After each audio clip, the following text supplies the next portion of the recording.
Olá, queridos irmãos e amigos, a paz do Senhor Jesus. Está começando mais um programa Escola Bíblica Dominical. Estamos entrando no ar pelo canal 7.1 e também pela internet. Você pode aproveitar este momento que o programa está apenas começando e compartilhar o link desta programação nos grupos familiares, nos grupos de professores de Escola Bíblica Dominical, para que essas pessoas sejam alcançadas por esta programação tão especial. No programa de hoje estudaremos a lição de número 6. Falaremos sobre o livro de Esther. Vamos para o texto áureo, a verdade prática e a leitura bíblica em classe do programa de hoje. O texto áureo diz assim: porque se de todo te calares, neste tempo, socorro e livramento doutra parte virá para os judeus, mas tu e a casa de teu pai perecereis. E quem sabe, para tal tempo como este, chegastes a este reino. Esther, capítulo 4, versículo 14. A verdade prática diz assim: a perfeita vontade de Deus é nos guiar por caminhos que levem ao cumprimento de seus eternos propósitos. A leitura bíblica em classe da lição está no livro de Esther, capítulo 1, versículo 1 até o versículo de número 9. Acompanhe a leitura. E sucedeu nos dias de Assuero, este é aquele Assuero que reinou desde a Índia até a Etiópia, sobre 127 províncias. Naqueles dias, assentou-se o rei Assuero sobre o trono do reino, que está na fortaleza de Suzã. No terceiro ano de seu reinado, fez um convite a todos os seus príncipes e seus servos, o poder da Pérsia e Média e os maiores senhores das províncias estavam perante ele, para mostrar as riquezas da glória do seu reino e o esplendor da sua excelente grandeza, por muitos dias, a saber, 180 dias. E acabados aqueles dias, fez o rei um convite a todo o povo que se achou na fortaleza de Suzã, desde o maior até o menor, por 7 dias, no pátio do jardim do Palácio Real. As tapeçarias eram de pano branco, verde e azul celeste, pendentes de cordões de linho fino e púrpura, e argolas de prata e colunas de mármore. Os leitos eram de ouro e de prata, sobre um pavimento de pórfiro e de mármore, e de alabastro e de pedras preciosas. E dava-se de beber em vasos de ouro, e os vasos eram diferentes uns dos outros. E havia muito vinho real, segundo o estado do rei. E o beber era, por lei, feito sem que ninguém forçasse a outro, porque assim o tinha ordenado o rei expressamente a todos os grandes da sua casa, que fizessem conforme a vontade de cada um. Também a rainha Vasti fez um banquete para as mulheres da casa real do rei Assuero. Vamos para os objetivos da lição. Nós temos que alcançar 3 objetivos, como sempre, em cada lição. E hoje, o primeiro objetivo a ser alcançado é apresentar a organização do livro de Esther. Depois, explorar o contexto histórico do livro de Esther. E, em terceiro lugar, expor o propósito e a mensagem do livro de Esther. No primeiro bloco do programa, nós iremos falar sobre a organização do livro. 3 pontos serão abordados pelos nossos comentaristas. O primeiro é a categorização de Esther, depois as características literárias e, por fim, a autoria e data deste livro. A partir desta lição, a lição de número 6, nós iremos estudar o livro histórico de Esther. Na lição passada, nós concluímos o livro de Ruth e a partir desta lição, nós iremos observar como que este livro está organizado, a sua categorização. Nós iremos também perceber as características literárias deste livro, autoria e data. Veremos como que a mão poderosa e invisível de Deus atuou naquele contexto histórico para salvar e dar um poderoso livramento ao seu povo.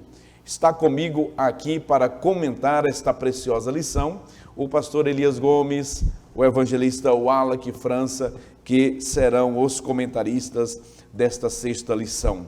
Pastor Elias Gomes, Pai do Senhor Jesus, seja mais uma vez muito bem-vindo, uma alegria tê-lo aqui conosco novamente.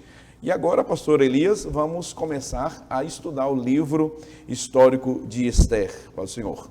Pai do Senhor, pastor Epaminondas, evangelista Wallace, todos os nossos irmãos que estão aí do outro lado da tela nos assistindo e sendo envolvido nesta programação de crescimento teológico e espiritual e, por assim dizer, bíblico também. Nós vimos que a primeira lição, ela já fez uma introdução trimestral, apontando sobre quais livros as lições se debruçariam, por assim dizer, ou quais livros seriam as fontes das lições estudadas nesse trimestre. A lição 2, nós vimos, pastor Epaminondas, que foi uma introdução do livro de Ruth, né? Sobre o qual nós estudamos em todas as lições até na última passada, né, evangelista Wallace. E a partir de hoje, paralelamente falando, nós poderemos dizer que estaremos estudando o livro de Esther, e a lição de hoje em especial é similar ou semelhante à lição de número 2, portanto uma introdução do livro de Esther, onde nós aprenderemos sobre a sua estrutura, a sua organização dentro do contexto ou dentro da estrutura da Bíblia hebraica e também da Bíblia do meio cristão. Então, é muito importante, um livro que, apesar de não ter o nome de Deus, é uma particularidade, como vai ser citado durante esta lição, é possível constatar a manifestação da providência divina, entre outras situações. Portanto, é um livro do qual nós temos muitas lições preciosíssimas e imprescindíveis para o nosso crescimento espiritual. Muito bem. Evangelista Wallace, Pai do Senhor Jesus, seja mais uma vez muito bem-vindo para que, a partir de agora, comecemos a tratar sobre este livro de Esther, que é um livro extremamente rico, historicamente falando, e, sobretudo, pela providência invisível de Deus nas páginas deste livro maravilhoso. Pai do Senhor Jesus, pastor Epaminondas, pastor Elias Gomes, estamos muito felizes, nós estamos iniciando uma nova etapa do nosso estudo, como o pastor Elias bem disse. A nossa lição, ela aqui nesse trimestre, ela foi dividida praticamente em 3 pedaços, em 3 partes. A primeira de uma parte introdutória, falando sobre os 2 livros. Da lição de número 2 até a lição de número 5, tratamos sobre o livro de Ruth, e a partir de agora trataremos sobre o livro de Esther. Como o senhor bem disse, é um livro que ele traz características históricas muito relevantes. Nós temos uma fundamentação riquíssima em se tratando de Bíblia Sagrada, mas nós não devemos nos esquecer do nosso devocional, porque o livro ele traz aplicações práticas de conceitos de relacionamentos, relacionamento familiar, relacionamento de todo um povo. Nós veremos durante esta lição de hoje os 2 primeiros blocos tratando acerca de temas técnicos, acerca da organização do livro e seu panorama histórico, mas no final nós veremos uma aplicação muito prática, a finalidade do livro e as suas concepções do ponto de vista realmente devocional, prático, do que o cristão tem que pôr em prática. Portanto, nós cremos que é o início de uma nova jornada nossa, mas não uma mudança comportamental, mas uma mudança vocacionada por um estudo bem aplicado e bem prático, que certamente enriquecerá a Igreja de Cristo na Terra. Muito bem. Vamos para o primeiro tópico da lição. Pastor Elias Gomes, a organização do livro. Neste primeiro momento da lição, nós vamos aprender sobre a categorização deste livro, as características literárias e também sobre autoria e data. E aqui o professor de escola dominical, ele deve se atentar para algo muito interessante e importante.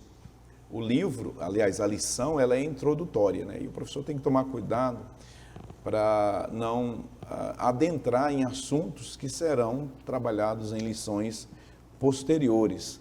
Até porque, como o pastor Elias já disse, esta me parece que é a terceira lição introdutória. Nós tivemos uma introdutória geral, depois uma introdução a Ruth, e agora uma introdução mais específica ao livro de Esther.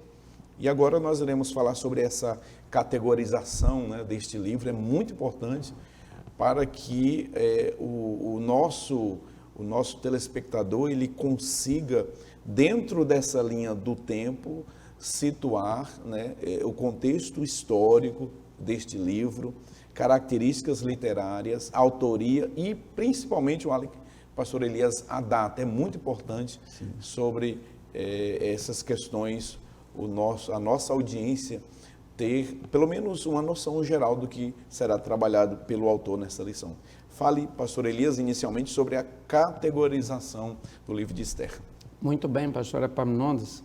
Há quem despreze a necessidade de entender como a Bíblia como um todo ela é organizada, ou seja, compreender a sua estrutura, né? Tanto do ponto de vista hebraico quanto do ponto de vista cristão. Mas nós sabemos que para facilitar a compreensão dos episódios narrados, relatados, existentes nesses livros, é importante que nós entendamos onde é que está este livro, qual é a categoria da qual ele faz parte, assim para que a pessoa venha de alguma forma, evangelista Wallace, associar isso a uma linha, que a gente chama aquela linha do tempo, e assim a pessoa venha, digamos que, desencadear uma maior compreensão sobre aquilo que está estudando no teor do livro de Esther. Nós vemos que o livro de Esther ele está inserido em duas categorias, por assim dizer, porque nós temos o ponto de vista hebraico, a estrutura da Bíblia, quando ela é vista do ponto de vista hebraico, e nós vamos ver aqui na tela, podemos fazer uma breve ilustração, os nossos irmãos, os telespectadores podem assistir, que para facilitar essa compreensão, nós vemos que o contexto, na verdade, veterotestamentário, ou seja, o Velho Testamento, como era organizada a Bíblia hebraica, ela era subdividida basicamente em 3 partes. Isso aqui, inclusive, da mesma forma, nós vimos na lição de número 2, a primeira parte era a Torá, o conhecido Pentateuco, ou a lei. Nós vimos o Neviim, que eram os profetas, incluindo os profetas maiores e os profetas menores, e nós vimos o Ketuvim, que eram os escritos. Inclusive Jesus, nos evangelhos, ele faz evidência a essas 3 categorias que constituía a Bíblia hebraica. E então está aí nessa tabela que nós vemos a Torá, os livros de Gênesis a Deuteronômio, Neviim, que são os profetas anteriores, que são aqueles que, na verdade, anteciparam, né? São considerados profetas maiores, e os profetas posteriores estão aí, na verdade, parte também dos maiores, e os 12, né, que são os profetas menores, que está ali inserido nos profetas posteriores. Nós vemos que Ketuvim, mais propriamente, ela se subdividia em 3 partes, que nós vemos que o livro de Esther está na segunda classe, aí, por assim dizer, ou dentro da classe dos 5 livros, pastor Epaminondas, que eram lidos nas festas de atividade religiosa judaica anualmente, e as festas que aconteciam estavam, de alguma forma, a sua essência estava associado com o livro, com algum desses livros que era lido naquela festa de uma forma muito especial, cerimonialmente era lido, e o livro de Esther era lido, sim, numa das festas, chamada Festa de Purim, que nós iremos tratar ao longo desta lição, mas só para que os nossos telespectadores entendam a importância de onde está o livro aí, nesse Megilot, que era a composição de 5 rolos, ou de 5 livros, que constituía esta segunda classe dos escritos.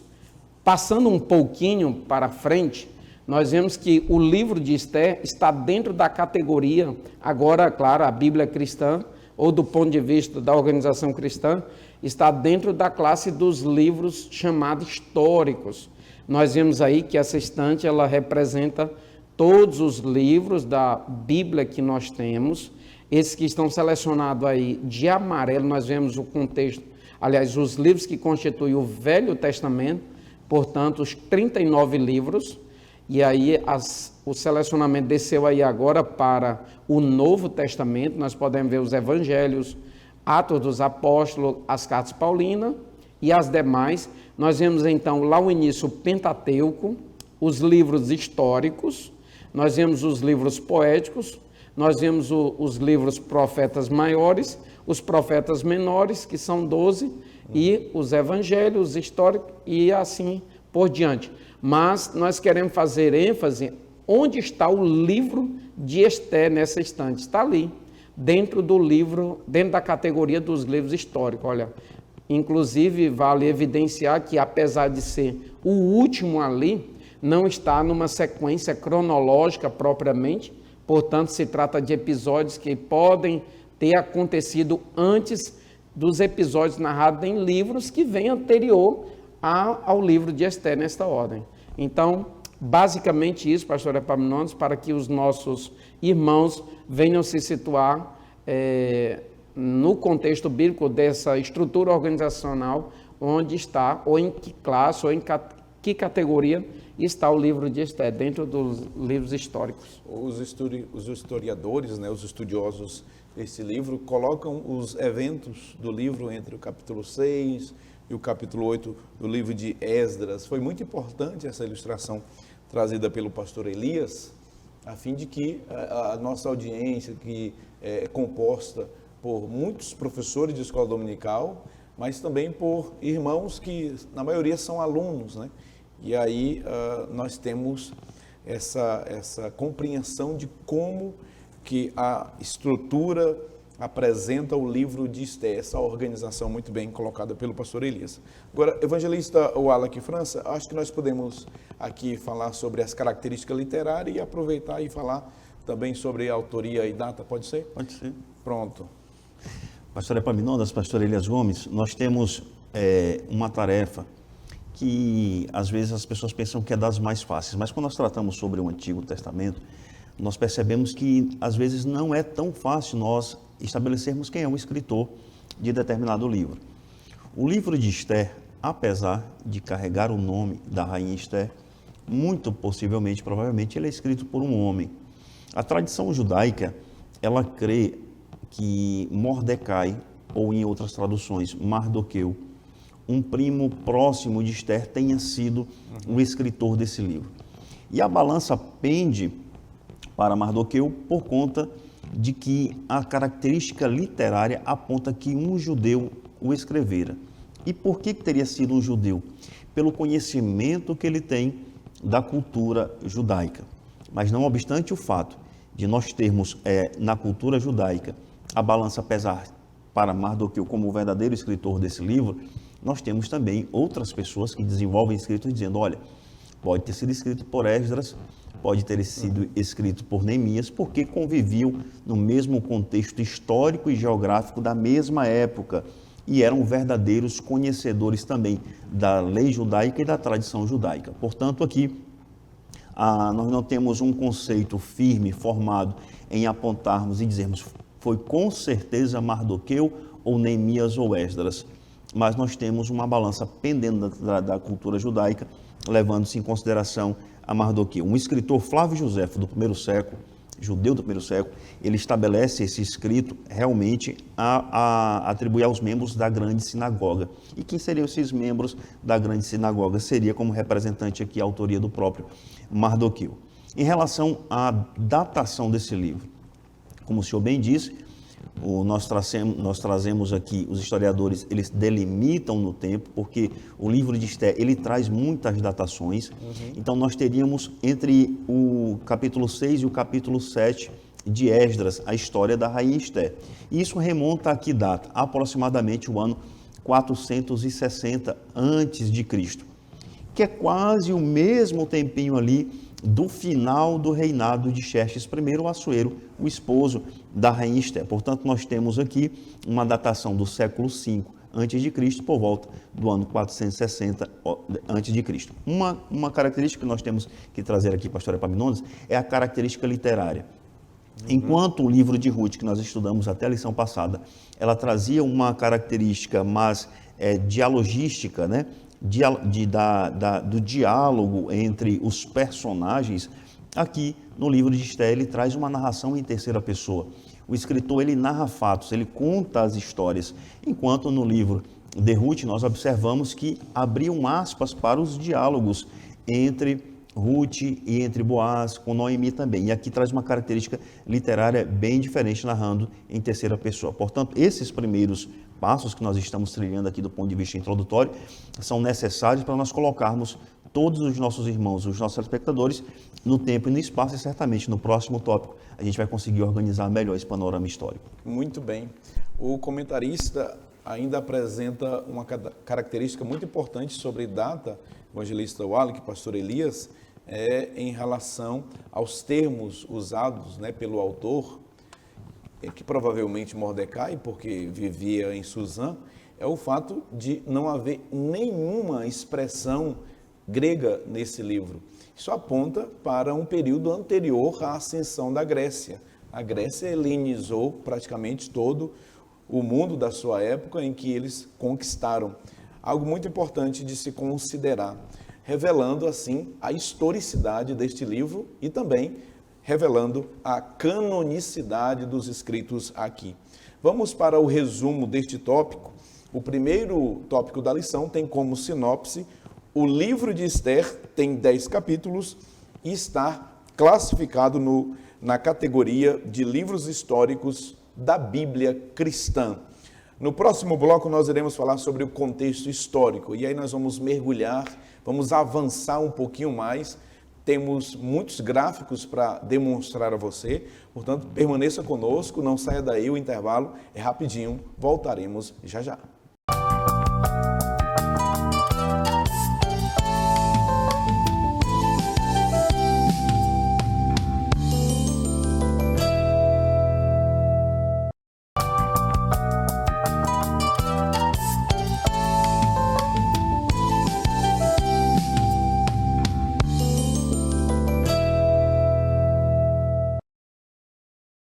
Estamos de volta com o segundo bloco do programa Escola Bíblica Dominical, hoje estudando a lição de número 6, o livro de Esther. Nós já vimos o livro e sua categoria, características literárias, data e autoria. E agora nós iremos ver o contexto histórico. Aproveita que está agora aparecendo na sua tela o mapa mental que contém aí o resumo do que nós iremos estudar agora no segundo bloco do programa. Nós iremos falar basicamente sobre o povo hebreu no exílio, também o fim do exílio e o momento posterior ao exílio, né, que é o pós-exílio. Esses três temas serão debatidos, discutidos aqui com os nossos comentaristas, o pastor Elias Gomes e o evangelista Wallach França. Obrigado por sua audiência, por sua companhia. Você que está chegando agora, ligou o seu televisor ou acessou o link da programação, muito obrigado por sua companhia. Permaneça conosco até o final desta programação, você não vai se arrepender, será muito abençoado. Evangelista Wallach França, nós vamos apresentar agora o contexto histórico, né, deste livro, o livro de Esther. Fale sobre o povo hebreu no exílio, apresentando aí os argumentos a partir de gráficos que temos preparado para a nossa audiência. Muito bem, pastor Epaminondas, pastor Elias Gomes, nós entramos numa parte bem técnica da nossa lição de hoje e nada melhor do que gráficos para nós compreendermos isso. Eu gostaria que o Albert colocasse na sua tela.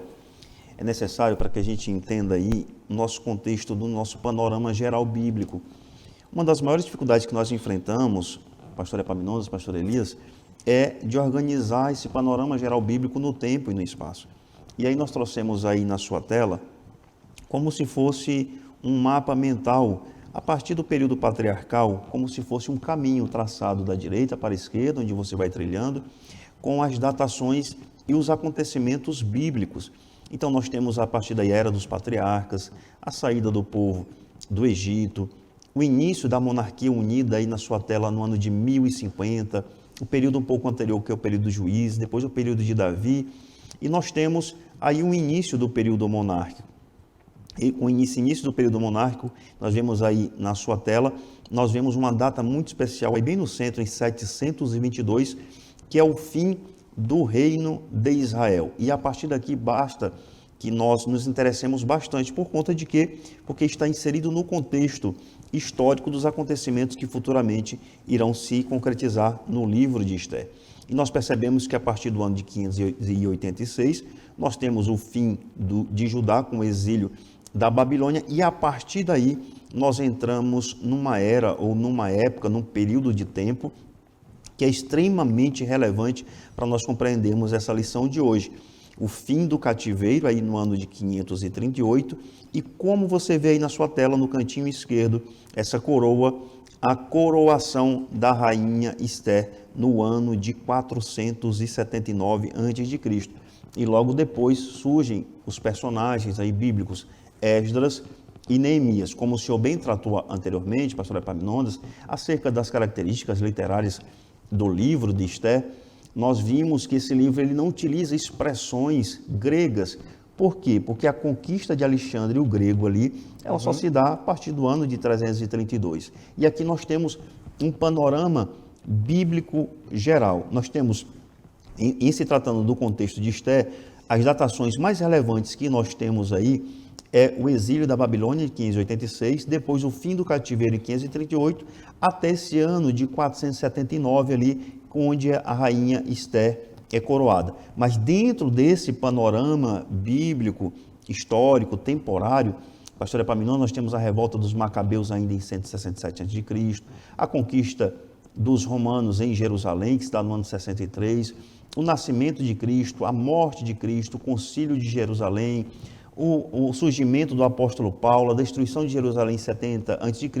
e, por fim, ali no ano 90 depois de Cristo, João na ilha de Patmos. Mas o que é bastante interessante para nós hoje aqui, para o nosso estudo prático, teórico também, é essa datação aqui do ano de 479, quando você vê aí na sua tela, que é a coroação da rainha Esther. Mas ainda assim, pastores Epaminondas e pastor Elias Gomes, nós temos aqui, ainda como tópico, esse subtópico primeiro, que trata sobre o cativeiro babilônico, é necessário nós compreendermos, dentro desse conceito, que durante a monarquia dividida, nós tivemos o reino do norte, o reino de Israel, ele sucumbe ao reino da Assíria, e isso se dá no ano 722 a.C. Israel cai e Judá é poupado. É a mesma época, pastores, do nosso grande profeta, do profeta Isaías, desse profeta que profetizou o nascimento virginal de Cristo Jesus. Mas também nós vemos aí uma era chamada da ascensão do Império Babilônico. E durante a ascensão do Império Babilônico, nós percebemos o surgimento desse profeta, o profeta Jeremias, que tanto profetizou ao reino de Judá sobre esse cativeiro babilônico. E esse cativeiro babilônico, nós temos que lembrar das 3 deportações. Houveram 3 grandes deportações, ou seja, 3 grandes levas de Judá, de Jerusalém para a Babilônia. Isso começando no ano 605 a.C., como bem o escritor trouxe aí no nosso subtópico 2.1, no ano de 597 a.C. e no ano 586 a.C. No ano 605 a.C., pastor Elias Gomes, pastor Epaminondas Fonseca, nós temos aí, sem sombra de dúvidas, que foi a deportação do profeta Daniel. No ano de 597 a.C., nós temos o rei Joaquim, e no ano de 586 nós temos aí o profeta Ezequiel sendo deportado. Mas ao término, pastores Epaminondas, desses 70 anos aí de cativeiro, nós percebemos o fim do exílio, a libertação do cativeiro em 536 a.C., onde nós também percebemos aí durante o cativeiro a presença do profeta Ezequiel profetizando no cativeiro, e esse final da libertação do cativeiro, ela acontece, pastor Epaminondas, o que está escrito no livro do profeta Daniel, naquela festa onde eles utilizavam os utensílios do templo, e aquela mão escreve naquela parede, Mene, Mene, Tekel, Parsim, datando ali o fim do Império Babilônico e o surgimento de um grande império através das mãos de Ciro o Grande, que é o Império Medo-Persa, que é o império em que a rainha Esté está inserida. Muito bem. Pastor Elias Gomes, ainda dentro dessa perspectiva, desse contexto histórico, aqui o comentarista, ele expõe um pensamento muito interessante, que é o fato dos judeus estarem confortavelmente lá no cativeiro, né? E estima-se 1 milhão aí de judeus no cativeiro, mas uma quantidade ínfima quiseram voltar, pastor Elias. Acompanhando ainda o raciocínio do evangelista Wallace, dentro desse contexto, fale um pouco mais sobre aí esse fim do exílio e o pós-exílio. Nós estamos, portanto, pastor Epaminondas, evangelista Wallace, tratando agora de um período em que a Babilônia está dominando, mas ela agora tem término, né, como o senhor já falou, e agora Deus levanta alguém chamado Ciro, um imperador, para que ele venha promulgar a possibilidade do povo retornar, ou a liberdade para que o povo viesse retornar para Jerusalém e assim habitar lá novamente. Mas nós vemos que o profeta Jeremias profetizou, pastor Epaminondas, que seria 70 anos de cativeiro. 70 anos de cativeiro. Inclusive os orienta, os aconselha para que eles viessem estabelecer casas ali, casar-se, enfim, desenvolver uma vida natural ali.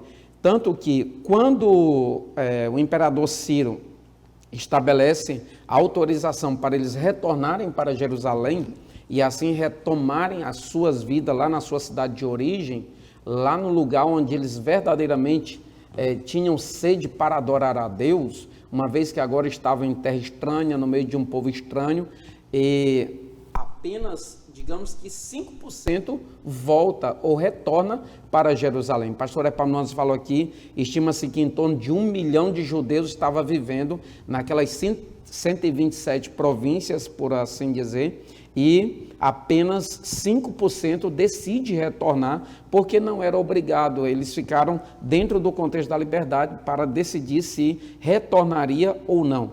E eles estavam, digamos que, confortáveis ali, estavam cômodos, e nós podemos apresentar ou enxergar, aliás, que isso nos aponta para um perigo quando muitas das vezes as pessoas se acomodam com um determinado sistema, mesmo estando fora da sua realidade espiritual, mesmo estando fora da sua realidade na qual deve estar. É possível a pessoa se adaptar, e caminhos que aos olhos do homem parece ser bom, mas o final é terrível, como vai ser, digamos que, descortinada ao longo dessas lições. Sabemos o quanto os judeus foram, digamos que, alvo de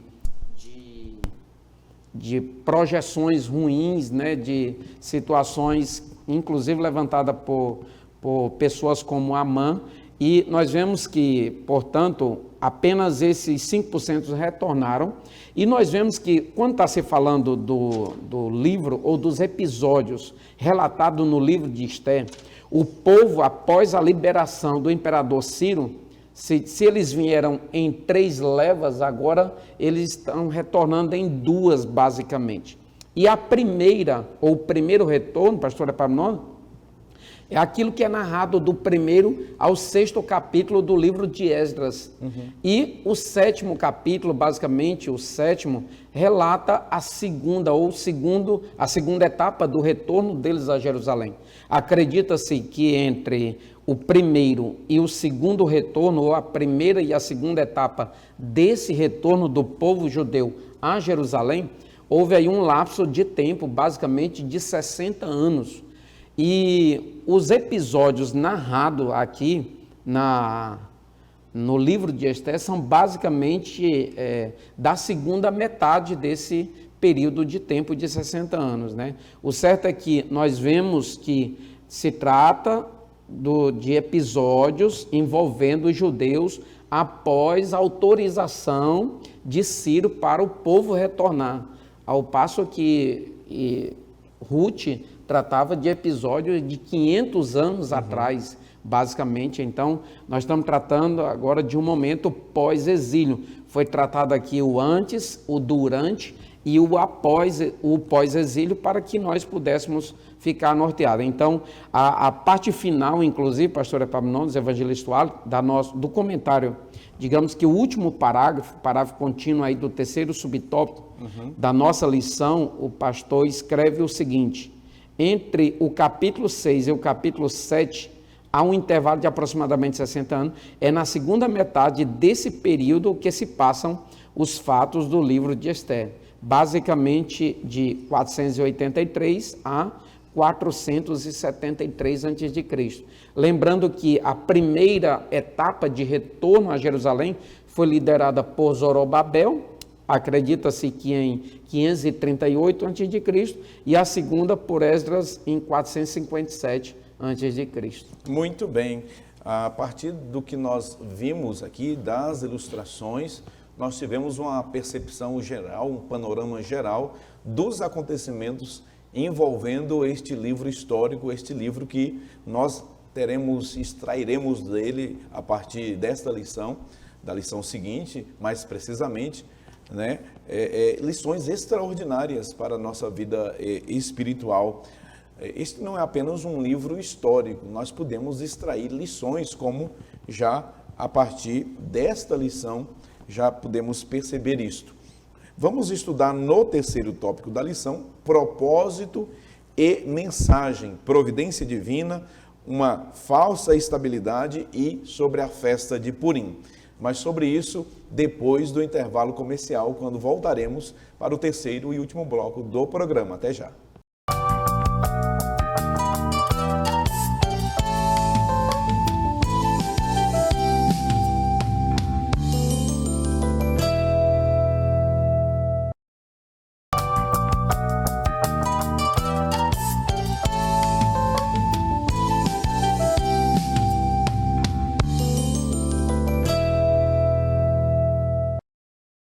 Estamos de volta com o terceiro e último bloco do programa de hoje. Estamos estudando a lição de número 6 com o tema O Livro de Esther. Esta lição será estudada presencialmente no domingo, dia 11 de agosto. Como nós sempre aqui enfatizamos, você deve estar presencialmente na sua congregação, na escola bíblica dominical, no domingo pela manhã, apesar de estar aqui já aprendendo conosco, tendo já uma introdução do que será estudado no domingo, mas você precisa estar com o seu professor, com a sua professora, tá bom? Em comunhão, aprendendo a palavra de Deus na maior e melhor escola do mundo, segundo as palavras do saudoso pastor Antônio Gilberto. Vamos para o mapa mental do terceiro tópico desta lição tão maravilhosa. Nesta lição estamos tendo uma visão panorâmica do que trata o livro de Esther. E aqui nós vamos falar a partir de agora sobre a providência divina, depois uma falsa estabilidade e concluiremos falando sobre a festa de Purim, a festa das sortes. Eu quero iniciar aqui com o evangelista Wallace França, para que comece falando sobre a providência divina. Evangelista Wallace, nós estamos diante de um livro canônico, né? O único livro do Antigo Testamento que não aparece o nome de Deus, mas a providência divina, sim. Sim, é verdade. Pastor Epaminondas, pastor Elias Gomes, quando nós estudamos o livro de Esther, nós nos aprofundamos demais assim, no estudo, nós percebemos que é um livro extremamente rico do ponto de vista histórico, mas também ele traz uma lição, como nós dissemos no início dessa programação, uma conotação devocional muito grande.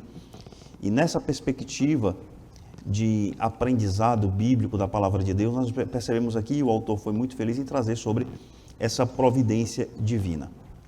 De fato, como nós discutimos no bloco passado, Deus, através da sua justiça, ele permite que Jerusalém, que Judá seja levadas por 70 anos. E a palavra de Deus no livro do profeta Jeremias diz que Deus ainda diz, olha, vão para lá, comprem casas, casem-se, deem seus filhos em casamento. Vocês permanecerão por 70 anos. E, inclusive, nós percebemos no livro do profeta Jeremias que o próprio profeta Jeremias é contemplado, exortado por Deus para que compre um terreno de seu primo Hanamel, só para que ele confirme, olha, o retorno realmente ele existirá. Portanto, pode comprar um terreno aqui que Judá retornará. Mas nós percebemos a providência divina não só durante o cativeiro, mas também depois do exílio, que é essa região temporal onde nós estamos tratando aqui sobre o livro de Esté. Ocorre que aqueles judeus que não retornaram, que permaneceram ali convivendo durante muitos anos com o Império Medo-Persa, comprando casas, produzindo, comprando e vendendo, do ponto de vista cultural, social, religioso, eles estavam diante de um império, à luz do império babilônico, do império assírio, de um império bastante benevolente. Os imperadores que ali tinham passado, Ciro, imperadores Dario, eles tinham como cultura, como costume, não retirar a sua cultura, não aculturar os povos como de maneira era feito pelo Império Assírio e pelo Império Babilônico. E aqui houve uma permissão para que eles permanecessem ali comprando, vendendo, etc. Mas chega-se ao momento que nós veremos em lições posteriores que esse cenário ele muda radicalmente. E ao longo da história surgem pessoas devocionadas a acabar com o povo de Deus. E aqui no livro de Esther nós veremos isso. Mas nós vemos uma providência divina, Deus entrando em ação, pastor Epaminondas, pastor Elias Gomes, no livro de Esther, permitindo que a rainha Vaste não comparecesse ao banquete. Nós percebemos aqui Deus agindo na própria beleza de Esther. Nós percebemos Deus agindo no amor do rei pela própria Esther, enaltecendo a sua própria escolha. Nós percebemos aqui no capítulo 6 do livro de Esther a própria insônia do rei, para lembrar das suas crônicas, para lembrar daquele que havia salvado a sua vida, que é o judeu Mardoqueu. Então, o livro ele é contemplado de providências divinas, e isso nós veremos ao longo de 10 capítulos. Portanto, é necessário que nós estejamos com os nossos olhos espirituais abertos para nós contemplarmos as providências divinas no povo de Deus, no meio do seu povo. Bem certo é que, à luz do que nós percebemos, aqueles que permaneceram naquele local, de certa forma, foram desobedientes, não retornaram para suas casas 70 anos depois. Preferiram manter-se sobre a égide, sobre a governança, não sobre um jugo, mas sobre a governança do Império Medo-Persa. Mas, de todas as maneiras, Deus sempre esteve acautelando e protegendo o seu povo. Muito bem. Pastor Elias Gomes, o povo de Judá, né, no cativeiro, então, confortáveis ali, não quiseram voltar, conforme já foi trabalhado aqui muito bem no bloco anterior, apenas 5% retornaram. Criou-se aquilo que o autor colocou na lição, uma falsa estabilidade. Fale sobre este tema. Nós vemos aí, pastor Epaminondas, que as estruturas do mundo, o sistema como um todo, ele pode nos apresentar situações, oportunidades, momentos que aos nossos olhos parecem de fato ser extraordinário, parecem e são de fato muito convidativo, e é nessa hora que nós devemos parar para pensar que nós devemos nutrir continuamente a nossa relação de dependência com Deus e confiar no Senhor. Nós vemos que quando o povo estava vivendo de uma forma aparentemente estabilizada, imaginem eles pensar em retornar para Jerusalém, evangelizar, sabendo que lá estava tudo destruído, sabendo que os muros estavam no chão, sabendo que a cidade tinha sido queimada e etc. E agora tudo ali abundantemente sendo uma realidade na sua vida. Inclusive há pessoas, digamos, do meio judeu vivendo em palácios, imagine. Prosperaram muito, né? Prosperaram muito. Então, retornar para um lugar onde foi, digamos que palco de um extermínio, seria um retrocesso muito grande. Então, eles aparentemente se viam estáveis, mas aí é nesse momento, quando no capítulo 3 do livro de Esther, no verso 7 ao 13, nós vemos que saiu ali de alguma forma, Amã, de uma forma fraudulenta, enganosamente convenceu Assuero a assinar um decreto que jamais poderia ser revogado, não poderia voltar atrás, e esse decreto era para exterminar, era para eliminar o povo judeu. Olha só, quando tudo parece que vai bem sem Deus, aí no final a pessoa diz assim, tinha tudo para dar certo, mas deu errado. E quando está com Deus, apesar de ter tudo para dar errado, dá certo. O certo é que eles chegaram num ponto da situação que precisavam de uma intervenção divina, precisavam confiar inteiramente no Senhor. É nesse momento que nós vemos aqui o que Jeremias escreve, Jeremias que escreve nesse período, no capítulo 17, ele escreve aquela relação sobre o homem confiar em si mesmo, no seu braço, fazer do seu braço a sua força. Ele compara como aquela erva do deserto, a tamargueira do deserto, que é aquele que confia no seu próprio braço, aquele que olha para o seu próprio nariz, ele é considerado como a tamargueira do deserto. Não prospera, não avança, não recebe ajuda dos outros, vive em caráter de isolamento, mas aquele que confia no Senhor será como uma árvore plantada junto a ribeiros de água, mesmo no tempo da sequidão, mesmo no tempo de estiagem, as suas folhas ficarão verdes e não deixa de produzir fruta. Então, é nesse contexto, então, que Jeremias diz, bem-aventurado é o varão que confia no Senhor, cuja esperança é o Senhor. Nós podemos e devemos tirar uma lição daqui, pastor Epaminondas, que confiar no Senhor por inteiro é a melhor opção. Como diz o salmista, uns confiam em carros, outros em cavalos, mas nós faremos menção do nome do Senhor, nem que tudo, evangelista Wallace, que esteja dando errado, nem que tudo seja desfavorável, ainda assim vale a pena confiar inteiramente no Senhor. Muito bem, e para concluir, evangelista Wallace França, nós temos a festa de Purim, né? Uma dos propósitos do livro, do livro ser escrito é o registro, né, de como surgiu esta festa que é celebrada até os dias de hoje pelos judeus. Fale sobre esse tema. Bem verdade. Pastor Epaminondas, pastor Elias Gomes, nós estamos diante de uma festa. O povo de Deus gosta de festa. Nós vimos isso muito na Bíblia Sagrada. Pelo menos umas 10 são relatadas no livro de Esther, né? É verdade.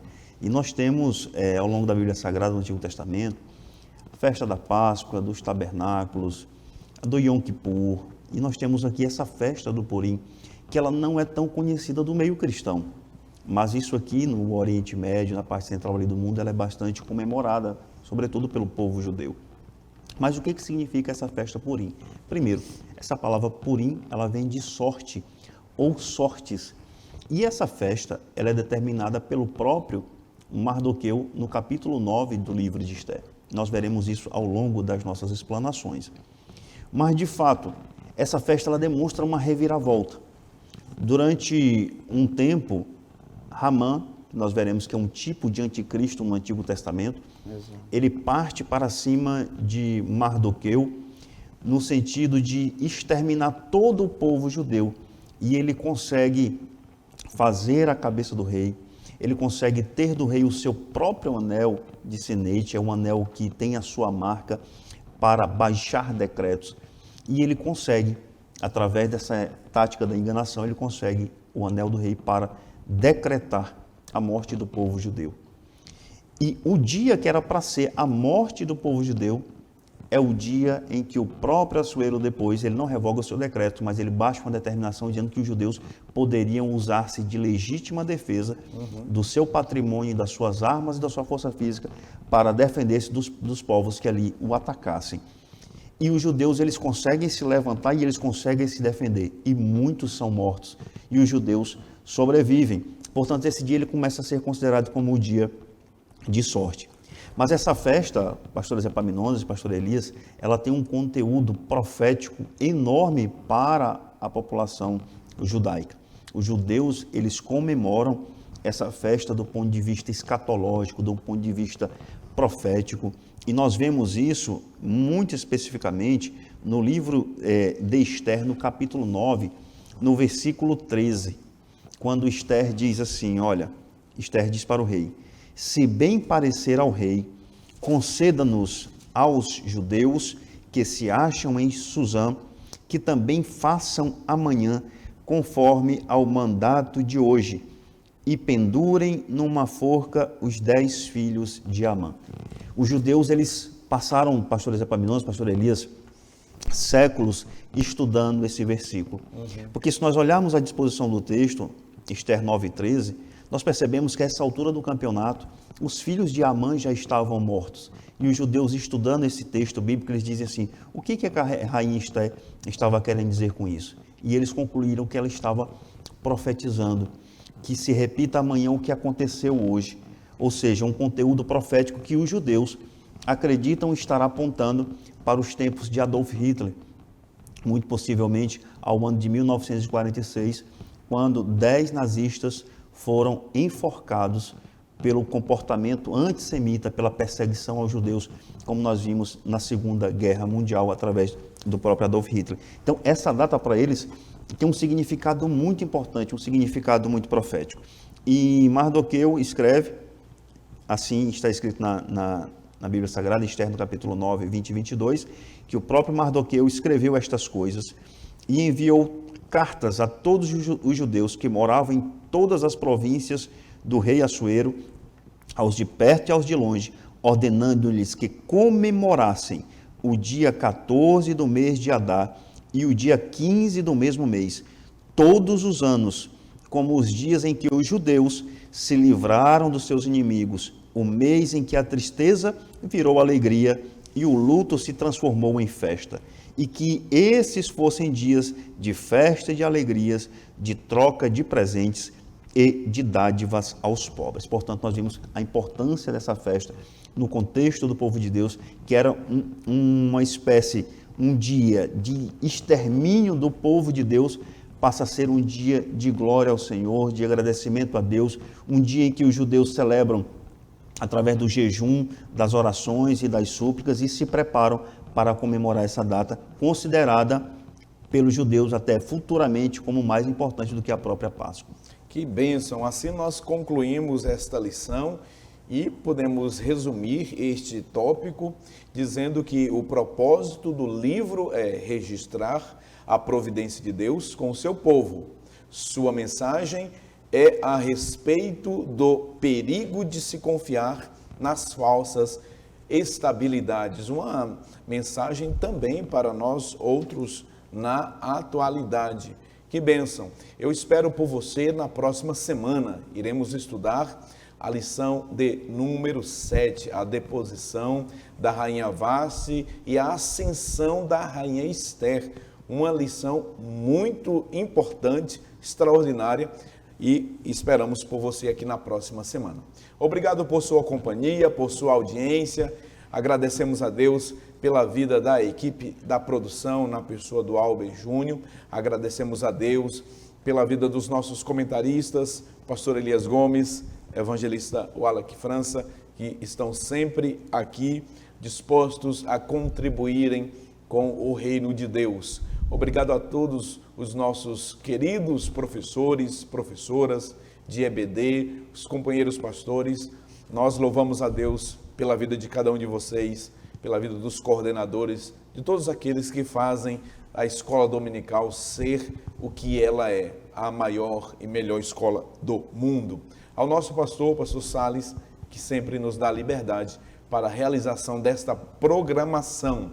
Obrigado por tudo, Deus te abençoe, que o Senhor conceda ricas bênçãos a você, sua casa e a sua família em Cristo Jesus. Nós iremos orar, concluindo esta programação, e eu vou pedir ao evangelista Wallace França que nos despeça em oração. Vamos orar. Senhor, nosso Deus, nosso Pai, nós te louvamos, engrandecemos o teu santo e poderoso nome. Nós te agradecemos por esta rica programação da TV Kairos. Nós te pedimos as tuas bênçãos do céu para o pastor Epaminondas Fonseca, para o pastor Elias Gomes e sua família, para mim também, teu pequeno servo que sirvo aqui na tua grande e poderosa obra. Nós pedimos, Senhor, por estes teus servos, professores, educadores, coordenadores das nossas escolas bíblicas dominicais em Marabá. Dá sabedoria, conhecimento para continuar ensinando na tua obra. É o que nós te pedimos e por fé nós já te agradecemos em o nome de Jesus. Amém.